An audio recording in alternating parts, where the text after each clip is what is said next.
The Perfect Deal, also known as The Deal. Ito ay bagong Korean drama na nakatakdang ipalabas sa October 2023. Ang The Perfect Deal ay batay sa award-winning na webtoon na may parehong pangalan. Ang The Perfect Deal ay isang crime thriller drama na nagkukwento sa tatlong dating high school classmates sa kanilang 20s na nagsama-sama para sa inuman sa unang pagkakataon sa mahabang panahon. Gayunpaman, ang mga bagay-bagay ay tumagal ng isang hindi inaasahang pagkakataon na ang dalawa sa kanila ay pabigla-bigla na nagpasya na kidnapin ang isa sa kanila.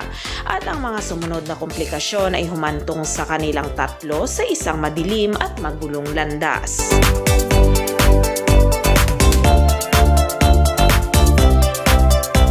Si actor Yoo Seung-ho ay gumanap bilang Lee Jun-sung na isang sumisikat na soccer star noong high school days niya. Ngunit ang mga pangarap niya ay nasira na. Pagkaraan ng ilang sandali na nawala ang kanyang landas, sa wakas ay nagpasya siyang ibalik ang kanyang buhay. Ngunit habang naghahanda siyang gumawa ng panibagong simula, nahuli siya sa isang hindi inaasahang pagkidnap. Habang si actor Kim Dong-wi naman ay gumanap bilang Song Ji-woo, isang medical na estudyante na ang buhay ay tila matatag at walang problema. Gayunpaman, sa isang hindi inaasahang krisis na naglalagay sa kanya sa panganib na umalis sa paaralan, siya ay gumawa ng isang walang pakundangan na desisyon. Pabigla-bigla siyang nag-udyok ng peking pagkidnap na may layuning makakuha ng 1 bilyong won.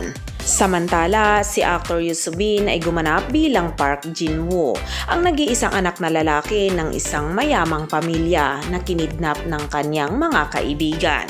Ang The Perfect Deal ay binubuo ito ng 8 episodes at nakatakdang ipalabas sa Wave sa October 6, 2023.